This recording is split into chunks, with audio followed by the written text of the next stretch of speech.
এরপরে আমি আপনাদের সামনে আর একটা হাদিস বলে যাই। নবী আমার সুন্দর করে জানিয়েছেন, হাদিস পাকের মধ্যে পাওয়া যায়, কিতাবের মধ্যে পাওয়া যায়, আন উমর ইবনে খাত্তাব রাদিয়াল্লাহু তাআলা আনহু قال سمعت رسول الله صلى الله عليه وسلم يقول إن يسير الرياء شرك। আল্লাহ নবী সুন্দর করে বললেন, হযরত উমর ইবনে খাত্তাব রাদিয়াল্লাহু তাআলা আনহু থেকে বর্ণিত হাদিস, তিনি বললেন, আমার রাসূলুল্লাহ ইরশাদ করেছেন, নবী আমার সুন্দর করে জানিয়েছেন, সামান্য পরিমাণও যদি রিয়া এসে যায়, লোক দেখানোর উদ্দেশ্যে হয়ে যায়, সেটাও হয়ে যাবে শিরক। সামান্য পরিমাণ। জীবনে কোনোদিন জোহরের নামাজ পড়ে না, জানাজা ছাড়া আর ঈদ বকরিদ ছাড়া কোনোদিন জোহরের নামাজ পড়ে না, কিন্তু যুবক ছেলেটা একদিন জানাজা পড়তে গিয়ে দেখছে 2টোর সময় জানাজা হবে, আর পাড়ার সবাই গিয়ে মসজিদে গিয়ে 1:30টার সময় জোহরের নামাজ পড়ছে। এখন আমি যদি একা দাঁড়িয়ে থাকি, একটা ডিস্ট্রিক্ট দেখতে খারাপ লাগে, তো সুতরাং তাহলে ওদের সঙ্গে গিয়ে অন্তত জোহরের নামাজটা পড়েলি, পারি আর নাই পারি, শুধুমাত্র ফর্মালিটি মেনটেন করার জন্য নামাজটা পড়ে আমার উদ্দেশ্য জানাজা পড়া, জানাজা পড়ে চলে আসবো। এখন নিয়ম মেনটেন করতে গিয়ে যেই মসজিদে গিয়ে ওদের সঙ্গে জোহরের নামাজটা পড়লো, আচ্ছা এই ফর্মালিটি মেনটেন করতে গিয়ে যদি নামাজটা জোহরের পরে, আপনি কি ভাবছেন এটাও তো লোক দেখানো হতে পারে? যে লোকটা জীবনে পড়ে না, সে একদিন পড়ছে মানে লোকে তাকে নামাজি বলবে না? কথা বলে না। আরে হ্যাঁ না, কিছু বলেন না রে বাবা, বলবে কি বলবে না? বলবে। তাহলে এটাও তো লোক দেখানোর উদ্দেশ্য হয়ে যেতে পারে। তাহলে নামাজ পড়েও হয়ে যাবে শিরক, ইবাদত করেও হবে শিরক। হাদিস থেকে তাই তো প্রমাণিত। কথা বলে ইবাদত, দান, খায়রাত, সালাত, ইবাদত, এমনকি যদি একটা চকচকে জামা পরে, এমনকি একটা নতুন কাপড় পরিধান করে, নতুন একটা দামি পোশাক পরিধান করে, আপনার ভেতরে যদি একটা ওয়াহমিকা এসে যায়, রিয়া এসে যায়, সেটাও হয়ে যাবে, মনে রাখবেন, সেটাও হয়ে যাবে শিরক। শুধু তাই নয়, কাল কিয়ামতের ময়দানে আমার আল্লাহ আপনাকে সেদিনে অসম্মানের পোশাক, সেদিনে আমার আল্লাহ আপনাকে ছাড়বেন না। কাল কিয়ামতের ময়দানে, হাসরের ময়দানে আমার আল্লাহ আপনাকে অপমানের পোশাক পরিধান করাবেন, আর অপমানের পোশাক পরিধান করিয়ে আপনার ওই পোশাককে সেদিনে পুড়িয়ে দেওয়া হবে, ধাক্কা মেরে জাহান্নামে ফেলা হবে। আপনি একটা বিয়ে বাড়িতে যাচ্ছেন, বিয়ে বাড়ি, কোট পরেছেন, টাই পরেছেন, প্যান্ট পরেছেন, প্যান্টের সঙ্গে কোটের কালার এক, টাই লাগিয়েছেন, ডেনিমের সেন্ট মেরেছেন, চুলের কাটিং আলাদা মেরেছেন, গোটা গায়ে খুশবু করে দিয়ে দামি জুতো পরে যখন আপনি বিয়ে বাড়িতে যাচ্ছেন, আর মনে মনে ভাবছেন, আজকের এই বিয়ে বাড়িতে সব থেকে দামি পোশাক যদি কেউ পরে থাকে, সেটা হলো মনে হয় আমি, আর না হয় হতে পারে বর যদি সব থেকে দামি পোশাক পরে, বরের পরেই যদি কেউ দামি পোশাক পরে থাকে, সেটা হলো আমি, বরের পরেই যদি কেউ দামি পোশাক পরিধান করে, সেটা হলো আমি। যদি এই নিয়ত করে ফেলেন, আল্লাহ কিয়ামতের ময়দানে আপনাকে অপমানের পোশাক পরিধান করাবেন, ওই পোশাককে আগুনে পুড়িয়ে দেওয়া হবে, সেদিনে ধাক্কা মেরে জাহান্নামে ফেলে দেওয়া হবে। সামান্য পরিমাণ ওয়াহমিকা এসেছিল, সামান্য পরিমাণ রিয়া এসেছিল, এতেও কিন্তু আল্লাহ আপনাকে ছাড়বে না। ইসলামটাকে বুঝতে পারছেন? হ্যাঁ, একটা গরিব মানুষ খেতে পায় না, গরিব মানুষের চোখ দিয়ে পানি ঝরছে, ঈদের দিনে ভালো দামি পোশাক পরিধান করতে পারে না, আর তোমার মধ্যে অহমিকা এসে যাবে আমি তোমাকে ছেড়ে দেবো? বুঝতে পারছেন? এর নাম ইসলাম। তার মানে এই এতগুলো যে হাদিস আপনাকে দিয়ে রেফারেন্স দিয়ে বলছি, তার মানে একটা কথাই বুঝাতে চাইছি যে ইবাদত যতটাই হোক, কম হোক বেশি হোক যাই হোক, সেটা নিয়ত ঠিক রেখে আল্লাহর সন্তুষ্টির জন্য হওয়া দরকার। কথা কিছু বুঝতে পারছেন? হ্যাঁ, আপনি আপনার এই মোড় মাথায় হঠাৎগঞ্জ বাজারে আপনি একটা মেডিকেলের দোকান করছেন, আলহামদুলিল্লাহ, ভালো কথা। আপনি একটা মিডিয়া ভাইকে ডাকলেন, ডেকে বললেন একটু আমার প্রচার প্রসারের দরকার, একটু পাবলিসিটি করা দরকার, তাই মিডিয়ার ভাইকে ডাকলেন। ডেকে মিডিয়া এসে গেল, ওই মিডিয়ার সামনে আপনি বাইট দিতে লাগলেন, আসসালামু আলাইকুম রহমতুল্লাহ ওয়া বারাকাতুহু। আজকে আমি প্রথমেই বলবো আপনাদের এই চ্যানেল কর্তৃপক্ষ এবং আপনাদের যারা যে সমস্ত দর্শকবিন্দু যারা আছেন এবং ফলোয়ার্স যারা আছেন এবং আপনাদের কি বলে যারা ভালোবাসার মানুষ আছেন, যে যেখান থেকে দেখছেন, সকলকে আন্তরিক শুভেচ্ছা মোবারকবাদ জানাই। আর আমি আজকে আপনাদের সামনে তেমন কিছু কথা বলতে চাইছি না। আমার বাড়িটা হলো বাঙালিয়া, নাকি গ্রামটার নাম বাংলানি। আমার বাংলানি গ্রামে বাড়ি। আর আমি এই সামনে এই কি বলে হঠাৎগঞ্জ বাজারে একটা মেডিকেলের দোকান দিয়েছি, ওষুধের দোকান। তো এই দিকে রাস্তা সোজা একেবারে বসিরহাট চলে যাচ্ছে, এই দিকটা সোজা একেবারে তেতুলিয়া হয়ে বাদুড়িয়ার দিকে চলে যাচ্ছে, আর এটা একেবারে সোজা এই দিকে কোথায় যাচ্ছে জানো? হাকিমপুর চলে যাচ্ছে। আর এই দিক দিয়ে সোজা একেবারে পুরো সেই কি বলে জয়নগর হয়ে বেরিয়ে যাচ্ছে। এরকম একটা চৌরাঙ্গি মোড়ে আমি আমার মেডিকেল দোকানটা দিয়েছি ভাই। তো আমার উদ্দেশ্য হলো মানুষের পাশে থাকা, গরিবকে একটু হেল্প করা, সহযোগিতার হাত বাড়িয়ে দেওয়া। তো অন্যান্য দোকানে যদি আপনারা 10% ডিসকাউন্ট পান, অন্যান্য দোকানে যদি আপনারা 20% ডিসকাউন্ট পান, আমার এখান থেকে আপনাদেরকে আমি 30% ডিসকাউন্ট দেবো। আপনারা বেশি বেশি করে শেয়ার করুন, বেশি বেশি করে আপনারা এটাকে ছড়িয়ে দেন, বেশি বেশি করে আপনারা কমেন্ট করুন। আর আপনারা আমার দোকানে আসুন, এসে আপনারা যারা এই লাইভ দেখে বা আপনারা যারা এই মিডিয়ার প্রচারের মাধ্যম দিয়ে আপনার মিডিয়ার প্রচারে যারা আপনারা এখানে এসে পৌঁছাবেন, আমি 30% তাদের জন্য ডিসকাউন্ট করে দেবো। নিশ্চিতভাবে এই অফারটা সকলের জন্য থাকবে, আপনারা এলেই পাবেন। আপনি এই মনে করে পাবলিসিটি করলেন, লোকের কাছে একটু প্রচার হলো। তাহলে আপনি মেডিকেলের দোকান করছেন, সেখানে প্রচার প্রসারের দরকার, কিন্তু আপনি তা বলে একটা কুরবানিতে গরু দেবেন 97,000 টাকা দিয়ে, সেটাও চায়ের দোকানে প্রচার প্রসারের দরকার? কুরবানির গরু কিনেছেন 97,000 টাকা দিয়ে, চায়ের দোকানে গিয়ে ফার্স্ট বললেন কি গো, এক কাপ চা খেয়ে বলেন ভাই গরু কিনেছো গা? কিছু কিছু লোকের এরকম অভ্যাস আছে, দেখবেন যার গরুটা একটু দামি থাকবে, সে বলার জন্য লোকের কাছে আগে জিজ্ঞেস করবে ভাই গরু কিনেছো গা? কথা বলছেন না কেন? পাশের লোকটা বলছে হ্যাঁ ভাই গরু কিনেছি, সেও এক কাপ চা খেলো, গরু কিনেছি। দাম কত বললো? 35,000 বলেছিল, 32,000 টাকায় নিয়েছি। এবারে কাজ কামের হাল খারাপ, নাহলে একটু বড় দেওয়ার ইচ্ছা ছিল, তো 32,000 টাকা দিয়ে নিয়েছি। 35,000 বলেছিল, 32,000 নিয়েছি। কি গরু কিনলে ভাই? গরু না, গরু ছানা, যেন মনে হচ্ছে বাছুর হয়ে গেল। 32,000 টাকায় গরু হয়? তোমরা ওকে বলছে ভাই তুমি গরু কিনেছো, তার মানে ও তো ওইটাই শুনতে চাইছিল। এবার আমারটা জিজ্ঞেস করবে, ভাই তুমি গরু কিনেছো? হ্যাঁ আমার তো হয়ে গেল 4-5 দিন হয়ে গেল গরু কেনা হয়েছে। কত পড়লো? না আমি তো জানেন আপনি, তুমি তো জানো আমি মোটামুটি 1 লাখ টাকার বাজেট রাখি। গতবারে আমি দিয়েছিলাম 1,10,000 টাকা নিয়েছিল, আর এবারও চিন্তা ভাবনা ছিল 1-এর ওপরই দেবো।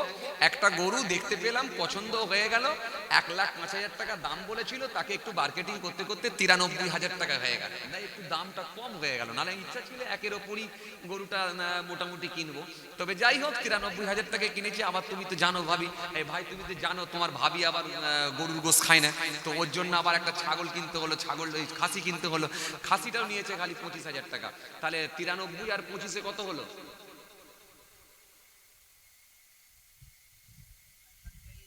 1,23,000। 93 আর 25,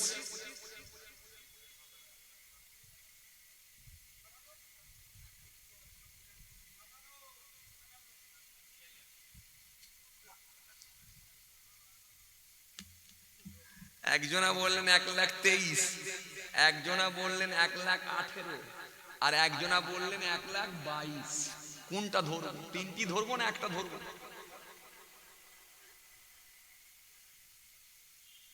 কি বিপদে পড়েছি আল্লাহ। হ্যাঁ বলেন কোনটা ধরবো? শোনেন, ওয়াজ করতে গিয়ে যদি আপনারা আপনাদের মতো ধ্যানে যদি ঝিমিয়ে থাকেন আর আমি আমার মতো যদি করে দিই, তাহলে ওয়াজ হবে? ওই জন্য মাঝে মাঝে আপনাকে এমন ভাবে দিতে হবে, উপস্থাপন করাতে হবে, আপনার সামনে এমন ভাবে কথাগুলো উপস্থাপন করতে হবে যাতে করে আপনি নিজেই কনফিউজে পড়ে যান, আপনি নিজেই চমকে উঠেন, আপনি নিজেই যাতে করে টেনশনে পড়ে যান।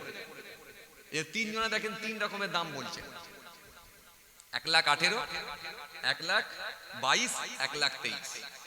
কত বলেছিলাম? 93 আর 25, তাই তো? 93 আর 10 কত?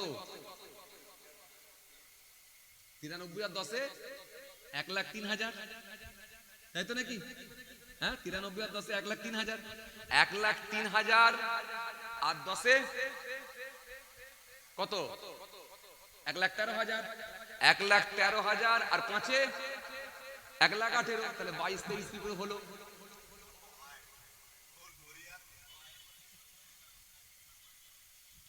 ওই জন্যই তো আপনাকে নাড়িয়ে টাড়িয়ে দিতে হবে মাঝে মাঝে, নাহলে তো আপনার এসআইয়ের টেনশন এখনো যাবে না।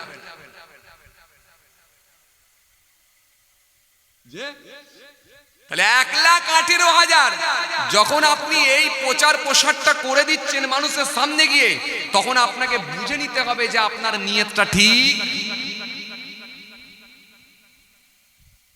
আর নিয়ত ঠিক না থাকলে কবুল হওয়াটা খুব কঠিন। তার মানে আপনারা খুব টেনশনে পড়ে যাচ্ছেন, তাই তো নাকি? তার মানে এতদিন যা ইবাদত করলাম সব বরবাদ হয়ে গেল? না না না, বরবাদ কেন হবে? আপনি তো নিয়ত ঠিক রেখে করেছেন, ইনশাআল্লাহ। চিন্তা করছেন কেন? আপনি তো নিয়ত ঠিক রেখে করেছেন, বরবাদ কেন হবে? এতরনিয়া নওসান জামাকেরা, হে আমার মুরব্বিয়ানেরা, বাবা রাসূলকে দিয়ে আমি আপনাকে কি বোঝাতে চেয়েছিলাম? যদি আমার আল্লাহ কাউকে জিজ্ঞাসা করে, নিশ্চিতভাবে সে মানুষটা ধ্বংস হয়ে যাবে। আর যদি আমার আল্লাহ জীবনের কোনো ভালো কাজকে কবুল করে নিয়ে আমার আল্লাহ যদি তাকে মাফ করে দেয়, সহজেই সে মানুষটা পার হয়ে যাবে। জোরে হবে না? মহব্বতে সুবহানাল্লাহ হবে না? তবে এবার একটা কথা আপনাদের বলি, আমার আল্লাহর দয়াটা অনেক বেশি, আমার আল্লাহর ভালোবাসা অনেক বেশি, আমার আল্লাহর মায়াটা অনেক বেশি। এই জন্য আমার আল্লাহ কোরআনে কারীমের ভেতরে 117 জায়গায় শাস্তির কথা বলেছেন, 234 জায়গায় ক্ষমার কথা বলেছেন, শীতকালের কথা 5 জায়গায় বলেছেন, গ্রীষ্মকালের কথা 5 জায়গায় বলেছেন, 13 জায়গায় দরিদ্রতা নিয়ে আলোচনা করেছেন, সচ্ছলতা নিয়ে 26 জায়গায় আলোচনা করেছেন, 115 জায়গায় পৃথিবীর আলোচনা করেছেন, 115 জায়গায় আখিরাতের আলোচনা করেছেন, 88 জায়গায় আমার আল্লাহ ফারিস্তা নিয়ে আলোচনা করেছেন, 88 জায়গায় আমার আল্লাহ ইবলিস শয়তান নিয়ে আলোচনা করেছেন, 77 জায়গায় আমার আল্লাহ জান্নাত নিয়ে আলোচনা করেছেন, 77 জায়গায় আমার আল্লাহ জাহান্নাম নিয়ে আলোচনা করেছেন, 115 জায়গায় পৃথিবীর আলোচনা করেছেন, 115 জায়গায় আখিরাতের আলোচনা করেছেন, 117 জায়গায় শাস্তির কথা বলেছেন, 234 জায়গায় আমার আল্লাহ ক্ষমার কথা বলেছেন। তার মানে 117 ইনটু 234, তার মানে শাস্তি আল্লাহ যা রেখে দিয়েছেন, ক্ষমা কিন্তু তার বান্দা বান্দীদের জন্য ডবল করে দিয়েছে। জোরে বলবেন না? আরো জোরে বলবেন না? এই জন্য আমার আল্লাহ সুন্দর করে বললা, তাকনাতু মির রাহমাতিল্লাহ, হে বান্দা আমার রহমত থেকে নিরাশ হয়ে যাও না, আমি আল্লাহ ক্ষমা করতে ভালোবাসি। তোমাদের গুনাহ যতই হোক না কেন আমার কাছে ফিরে এসো, তওবা করো, আমি আল্লাহ তওবাকারীদের বড় ভালোবাসি। বালা মান আওফা বিহাদিহি ওয়াত্তাকা ফাইন্নাল্লাহা ইউহিব্বুল মুত্তাকিন, ইন্নাল্লাহা ইউহিব্বুত তাওয়াবিন ওয়া ইউহিব্বুল মুতাতাহহিরিন। আমার আল্লাহ বলেন তওবাকারীদের আমি আল্লাহ বড় ভালোবাসি, আর পবিত্রতা অর্জনকারীদেরকে আমি আল্লাহ বড় পছন্দ করি। যখন কোনো ব্যক্তি আমি আল্লাহর কাছে ক্ষমা প্রার্থী হয়, কেঁদে কেঁদে কেঁদে কেঁদে কেঁদে মাপ চাই, আমি আল্লাহ কথা দিচ্ছি, ওয়াদা দিচ্ছি, তার পূর্বের গুনাহগুলো মাফ করে দিয়ে থাকি। বলতে পারেন না কেন? আপনাদেরকে সব তো ভয়ের ওয়াজ শোনালেও হবে না, কথা বলেন, সব ভয়ের ওয়াজ শোনালেও তো হবে না। আমার আল্লাহ তো ভালোবাসার কথাও বলতে বলেছেন, দয়ার কথাও বলতে বলেছেন, দয়ার ওয়াজটাও তো শোনাতে হবে, না তো আপনারা ঘাবড়ে যাবেন। এই জন্য আমার আল্লাহ বলেছেন, দয়া করবো, আমার কাছে ফিরে এসো। বান্দা যখন আল্লাহর কাছে কেঁদে কেঁদে মাপ চায়, আমার আল্লাহ সহ্য করতে পারেন না, আমার আল্লাহ স্থির থাকতে পারেন না। ওই বান্দাকে আমার আল্লাহ বড় পছন্দ করে। এজন্য কিতাবের মধ্যে পাওয়া যায়, নাজহাতুল মাজালিস কিতাবের মধ্যে পাওয়া যায়, কোনো ব্যক্তি যদি মৃত্যুর 6 মাস আগে তওবা করে, তারও তওবাটা আল্লাহ কবুল করে নেবে। কোনো ব্যক্তি যদি মৃত্যুর 3 মাস আগে তওবা করে, তারও তওবাটা আমার আল্লাহ কবুল করে নেবেন। কোনো ব্যক্তি যদি মৃত্যুর 1 মাস আগে তওবা করে, তারও তওবা আল্লাহ কবুল করবেন। কোনো ব্যক্তি যদি মৃত্যুর 15 দিন আগে তওবা করে, তারও তওবাকে আমার আল্লাহ কবুল করে নেবেন। কোনো ব্যক্তি যদি মৃত্যুর 1 সপ্তাহ আগে তওবা করেন, তারও তওবাকে আমার আল্লাহ কবুল করে নেবেন। কোনো ব্যক্তি যদি মৃত্যুর 3 দিন আগে তওবা করেন, তারও তওবাকে আমার আল্লাহ কবুল করবেন। কোন ব্যক্তি যদি মৃত্যুর 1 দিন আগে তওবা করে, তারও তওবাকে আল্লাহ কবুল করবেন। কোনো ব্যক্তি যদি মৃত্যুর 1 ঘন্টা আগে তওবা করে, মরণের 1 ঘন্টা আগেও যদি তওবা করে ফিরে আসে, আমার আল্লাহ তারও তওবাকে কবুল করে নেবে। হয় না, তারও তওবা কবুল হবে 1 ঘন্টা আগে যদি তওবা করে। এখন এই কথা বললে যুবকরা একটু লাইন পেয়ে গেল, কথা বল। 28 বছর, 25 বছর, 26 বছরের যুবকরা একটু একটা রাস্তা পেয়ে গেল। ভাইজান বলেছে, বাপ যেই বলছে, কই রে বেটা নামাজ পড়বি চ না, ওই যে হুজুরের মুখে শুনলে না, মৃত্যুর 1 ঘন্টা আগেও তওবা করলে তাও তওবা কবুল হবে। তাহলে এই তো সবে 28 বছর, এত ঘাবড়াবার কি আছে? কথা বলে না। হ্যাঁ যুবক, আমি তাই মেনে নিচ্ছি, তুমি মৃত্যুর 1 ঘন্টা আগেই তওবা করো, আমার তাতে আপত্তি নেই। কিন্তু তুমি আমাকে বলো তো, মৃত্যুটা ঠিক কবে হবে, কোন দিনে হবে, কোন জায়গায় হবে, কোন সময়ে হবে, কোন সালে হবে, কোন তারিখে হবে, কি বারে হবে, কোন জায়গায় হবে, কোন টাইমে হবে, কোথায় হবে, এটা তুমি আমাকে বলো তো দেখি। এর ভেতর থেকে কারোর জানা আছে যে মৃত্যু অমুক জায়গায় হবে, এই বারে হবে, এই সালে হবে, এই তারিখে হবে, এই সময়ে হবে? কারো জানা? কথা বলে না। জানা তাকে আমাকে বলেন, আমি জেনে নেব। জানা জানা জানা। এই জন্য আমার আল্লাহ কোরআনের মধ্যে বলেন, শোনো বান্দা, আমার আল্লাহ সুন্দর করে বললেন, মৃত্যুর 1 ঘন্টা আগে রেডি হলে তার তওবা কবুল করবে। কিন্তু মৃত্যু যে কোন সময় হবে, কোন জায়গায় হবে, কোন টাইমে হবে, এটা তো কারোর জানা নাই। এই জন্য আমার আল্লাহ কোরআনের মধ্যে বলে দিয়েছেন, কুল্লু নাফসিন যায়িকাতুল মাউত আইনামা তাকুনু ইদরিকুমুল মাউত ওয়ালাউ কুনতুম ফি বুরুজিম মুশাইয়াদা। এই জন্য আমার আল্লাহ বললেন, ইযা জা আজালুহুম লা ইস্তাখিরুনা সাআতা ওয়ালা ইস্তাকদিমুন। এই জন্য আমার আল্লাহ কোরআনের মধ্যে বললেন, মিনহা খলাকনাকুম ওয়া ফিহা নুঈদুকুম ওয়া মিনহা নুখরিজুকুম তারাতান উখরা। এই জন্য আমার আল্লাহ কোরআনের মধ্যে বললেন, কাইফা তাকফুরুনা বিল্লাহি ওয়া কুনতুম আমওয়াতান ফাহইয়াকুম সুম্মা ইউমীতুকুম সুম্মা ইউহয়িকুম সুম্মা ইলাইহি তুরজাউন। এই কয়েকদিন আগে আপনাদের জানা আছে, বাংলাদেশের জমিনে পদ্মা নদীতে একটা বাস ডুবি হলো, বাস।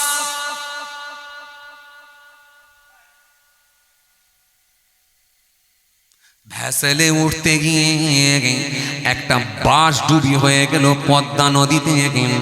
এই অল্প কয়েকদিন আগেকার ঘটনা। ওই বাসটি যখন ভেসেলে উঠছিল, যেভাবে হোক না কেন, যেভাবে হোক না কেন, ওই বাসটি গিয়ে পদ্মায় পড়ে গেল। হাই রে হাই, কি মত! কোনো ব্যক্তি শ্বশুর বাড়ি থেকে বাপের বাড়ি যাচ্ছিল, যেতে আর হলো না।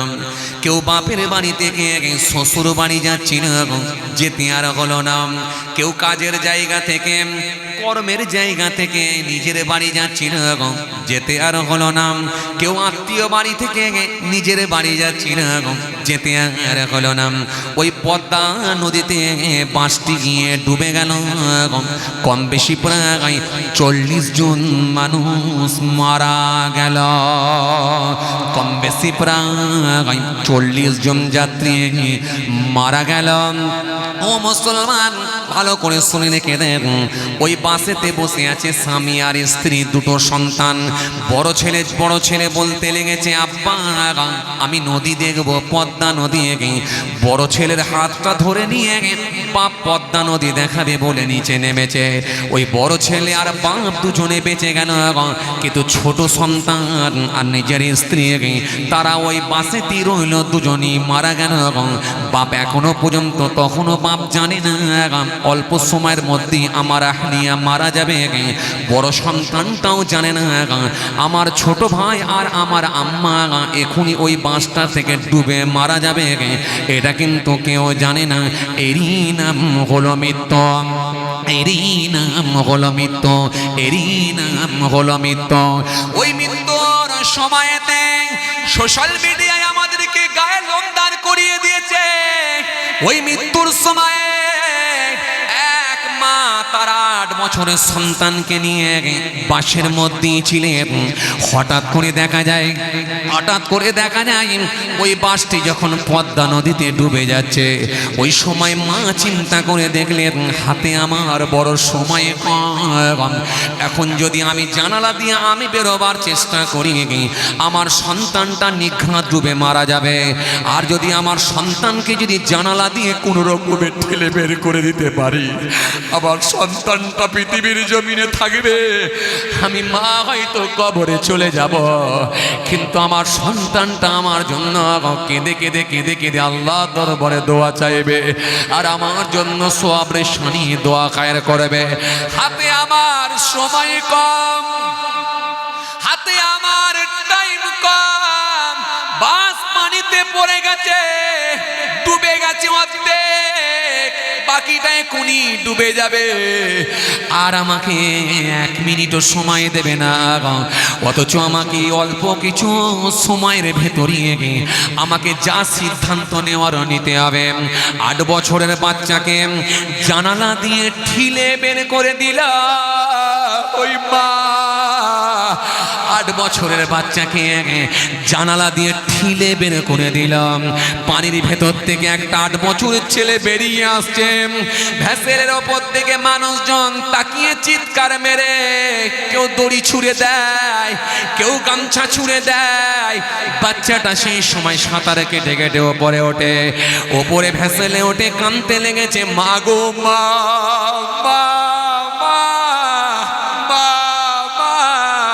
তুমি তো আমাকে পানি থেকে জানালা দিয়ে ঠেলে বের করে দিলে, তুমি উঠতে পারলে না মা। একই বাসের ভেতর থেকে আমি বেঁচে উঠলাম, তুমি মারা গেলে মা। বাচ্চাটার কান্না ওই মানুষগুলোকে সব কাঁদিয়ে দিয়েছিল মুহূর্তের মধ্যে। ফেসবুকে সোশ্যাল মিডিয়ায় ভাইরাল খবর। ও মুসলমান, ভালো করে শুনে রাখেন, এখান থেকে আমাদের কাছে একটা দৃষ্টান্ত হলাম, এখান থেকে আমাদের কাছে একটা বড় শিক্ষা এলাম। মায়ের মতো ভালোবাসার মানুষ আর কেউ হবে না, হবে না, হবে না। এজন্য মায়ের ভালোবাসা ভালোবাসার কাছে কেউ ভালোবাসা দিতে পারে না, মায়ের জায়গা কেউ পূরণ করতে পারে না, মায়ের গ্যাপ কেউ পূরণ করতে পারে না। এজন্য কিতাবের মধ্যে পাওয়া যায় হুমা জান্নাতুকা ওয়া নারুকা, তোমাদের পিতামাতা তোমাদের জন্য জান্নাত, তোমাদের পিতামাতা তোমাদের জন্য জাহান্নাম, তোমাদের পিতামাতা তোমাদের জন্য জান্নাত, তোমাদের পিতামাতা তোমাদের জন্য জাহান্নাম। মান যারা কবর আবু গায়্যাব ওয়াহদিহিমা ফি কুল্লি জুমআতিন গুফির লাহু ওয়া কুতিবা বাররা। নবী বললেন যে নেক সন্তানটা জুমার দিনে জুমার নামাজের পরে বাপের কবরে মায়ের কবরে ধারে গিয়ে চোখের পানি ছেড়ে কেঁদে কেঁদে বলে আল্লাহ আপনি আমার বাপকে মাফ করে দিন, আল্লাহ আপনি আমার মাকে ক্ষমা করে দিন, চোখের পানি ছেড়ে যখন কাঁদতে শুরু করে দেয় আমার আল্লাহ সহ্য করতে পারে না, ওই ছেলের চোখের পানিকে কবুল করে নিয়ে ওর বাপকে আমার আল্লাহ ওর মা বাপের ওই আল্লাহ সওয়াবখানা পৌঁছে দেয়। আর ওই ছেলেটাকে আমার আল্লাহ ভালোবেসে নিয়ে ওই ছেলেটাকে আমার আল্লাহ খুশি হয়ে গিয়ে নেক বান্দাদের মধ্যে শামিল করে দেয়। এজন্য দুনিয়ার জমিনে মা বাপের মতো ভালোবাসার মানুষরা হবে না, হবে না, হবে না। এজন্য বাপ মা সম্পর্কে একাধিক হাদিস এসেছে, একাধিক কোরআনের আয়াত এসেছে। এজন্য আল্লাহ বলেছেন ওয়াবুদুল্লাহ ওয়া লা তুশরিকু বিহি শাইয়্যা ওয়া বিল ওয়ালিদাইনি ইহসান ওয়া বিযিল কুরবা ওয়াল ইয়াতামা ওয়াল মাসাকিন والجار ذي القربى والجار الجنوب والصاحب بالجنب وابن السبيل وما ملكت أيمانكم إن الله لا يحب من كان مختالا فخورا। কোরআনে আল্লাহ লম্বা আয়াত দিয়েছেন, এর ভেতরে অনেক কথা বলেছেন, তার ভেতরে এটাও বলেছেন ওয়াবিল ওয়ালিদাইনি ইহসান, ওয়াবিল ওয়ালিদাইনি ইহসান, ওয়াবিল ওয়ালিদাইনি ইহসান। এই যে বাম্মার প্রতি ইহসান, বাম্মার প্রতি ভালোবাসা, বাম্মার প্রতি ইহসান, বাম্মার প্রতি ভালোবাসা, মা বাপের খেদমত, মা বাপের সঙ্গে হাসি মুখে কথা, মার্জিত ভাষায় কথা। বাম্মা সম্পর্কে আল্লাহ একাধিক আয়াত দিয়েছেন, বাম্মা সম্পর্কে রাসূল একাধিক হাদিস দিয়ে দিয়েছেন। এইজন্য বাপ মার ভালোবাসার মতো আর কেউ হবে না। একটা মা যখন মৃত্যুর কোলে ঢলে পড়েছে, একটা মা যখন মৃত্যু মুখে পতিত, একটা মা যখন মৃত্যুর কোলে চলে গেছে, একটা মা যখন মৃত্যুর কাছে পৌঁছে গেছে, সেই সময় হচ্ছে মেরেন খাটিয়ে তার সন্তানকে জানালা দিয়ে ঠিলে বের করে দিচ্ছে।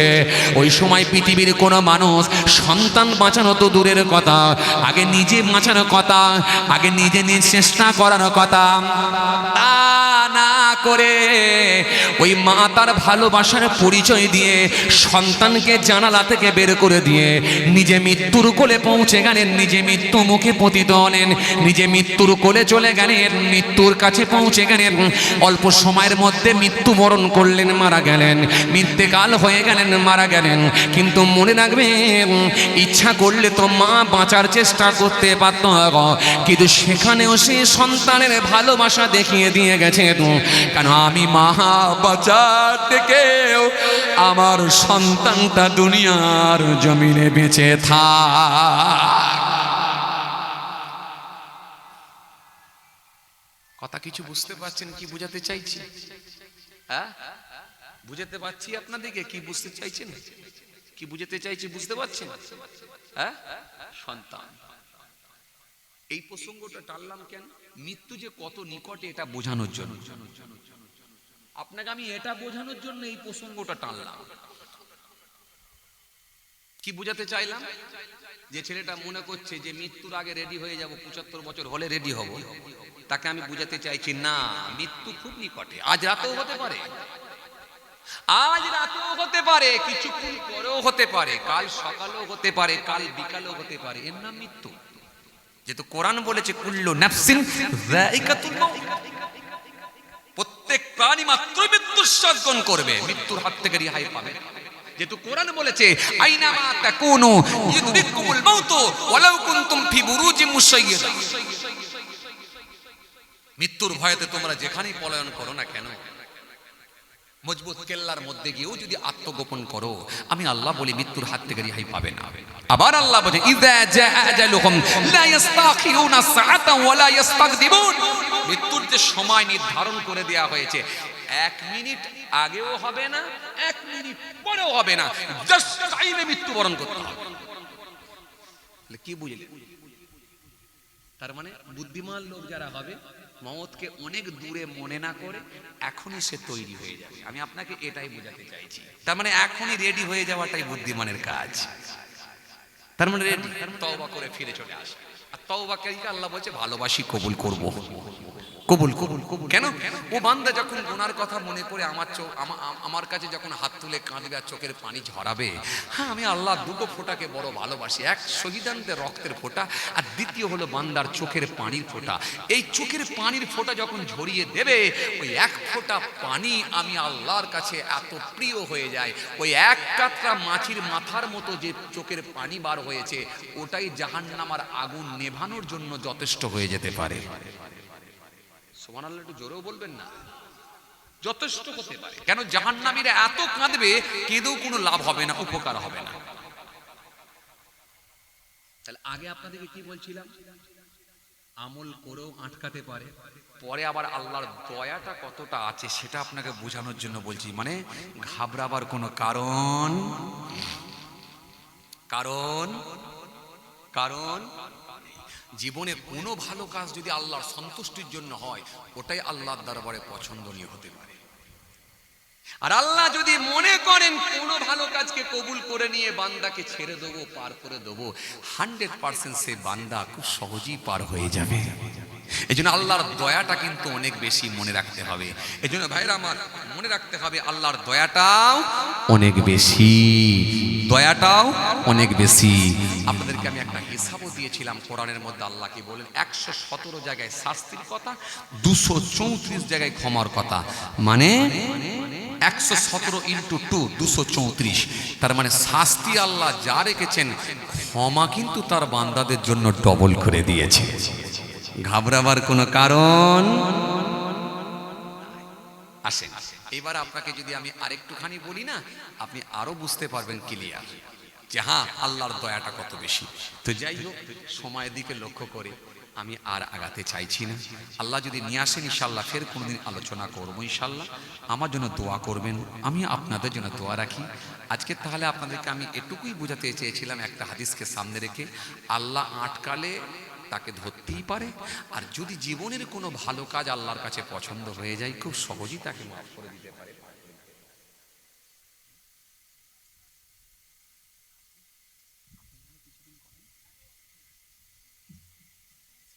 কথা বুঝে আসছে যে আল্লাহ ইচ্ছা করলে মাফ করে দিতে পারে।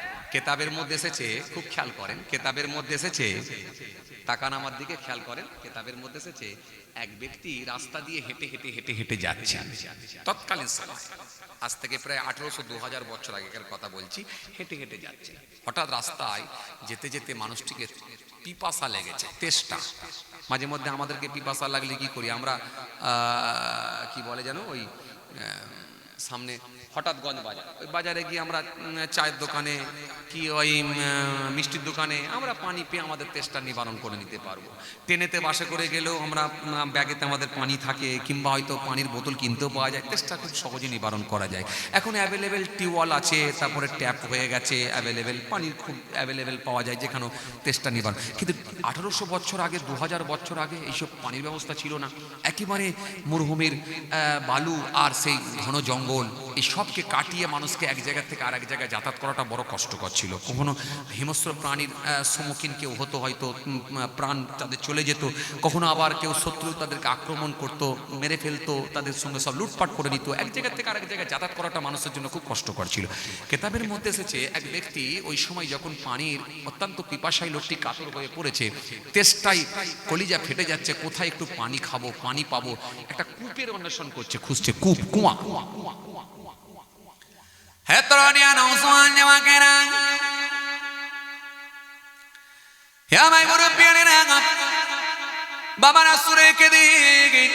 কেতাবের মধ্যে পাওয়া যায় ওই মানুষটি যখন কূপ খুঁজতে, হঠাৎ করে দেখা যায় একটা কূপ তিনার চোখের সামনে পড়ল। কূপ পেয়ে গেলেন, ওই কূপের সামনে গিয়ে দাঁড়িয়ে নিজের ব্যাগের ভেতর থেকে পুতুলের ভেতর থেকে, কাঁটলের ভেতর থেকে তিনি ওই সময় একটা পাত্র বের করলেন, কূপের মধ্যে দিলেন, কূপ থেকে পানি তুলে পানির পিপাসা তেষ্টা নিবারণ করে ফেললেন।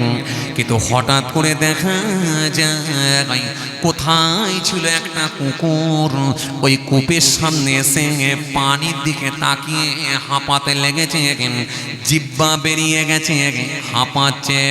তেষ্টায় কুকুরটার কলিজা ফেটে যায়। মানুষটি বুঝতে পারলেন একটু আগে আমার মধ্যে যে সিচুয়েশন হয়েছিল, এখন কুকুরটার মধ্যেও সেই সিচুয়েশন হয়ে গেছে। তার মানে কুকুরটাকে বড় পিপাসা লেগেছে। হতে পারে সেও তো একটা প্রাণী, সেও একটা জানোয়ার, তারও তো পানির পিপাসা লাগতেই পারে,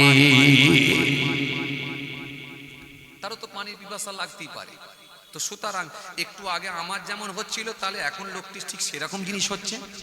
এই কথা মনে করে ওই মানুষটি আর থাকতে না পেরে ওই সময় কেতাবের মধ্যে পাওয়া যায়, ওই সময় ওই লোকটি ওই পাত্র নিয়ে কূপের থেকে পানি তুললেন, কূপ থেকে পানি তুলে আর ওই কুকুরটাকে পানি খাওয়াতে শুরু করেছেন, কুকুরটাকে পানি খাওয়াতে শুরু করেছেন। তার মুখটা উপর দিকে তুলে কুকুরের মুখের মধ্যে পানি দিচ্ছেন, কুকুরের মুখের মধ্যে পানি দিচ্ছেন। যেই কুকুরের মুখের মধ্যে পানি দিচ্ছেন, ব্যাস কুকুরটি যত সামান্য পানি পান করলেন। পানি পান করার পর ওই কুকুরটি তেষ্টা নিবারণ হলো, হওয়ার পর কুকুরটি কুকুরের মতো চলে গেল, আর ওই ব্যক্তিটি উনি ওনার মতো চলে গেলেন। উনি যখন ওনার মতো চলে গেলেন, গন্তব্যস্থলের দিকে এগিয়ে গেলেন, কুকুরটি সে তার মতো চলে গেল। কেতাবের মধ্যে পাওয়া যায় এই ছোট্ট ভালো কাজটাই আল্লাহর কাছে পছন্দনীয় হয়ে গেল। এই ছোট্ট ভালো কাজকে আল্লাহ কবুল করে নিলেন। এই কুকুরকে পানি পান করানোর জন্য আমার আল্লাহ পাক তার জীবনের সমস্ত গুনাহগুলোকে, পূর্বের সমস্ত গুনাহগুলোকে আল্লাহ মাফ করে দিলেন। খালি সামান্য কুকুরকে পানি পান করিয়েছিল, নিজের ভেতরে একটা ভালো কাজ এমনই হয়ে গেল, এই কাজটাকে আল্লাহ পছন্দ করে সমস্ত গুনাহকে মাফ করে দিলেন। কথা কিছু বুঝতে পারছেন? এই জন্য আল্লাহ কাকে কোন দিক দিয়ে দয়া করবেন, মাফ করবেন কেউ জানে না।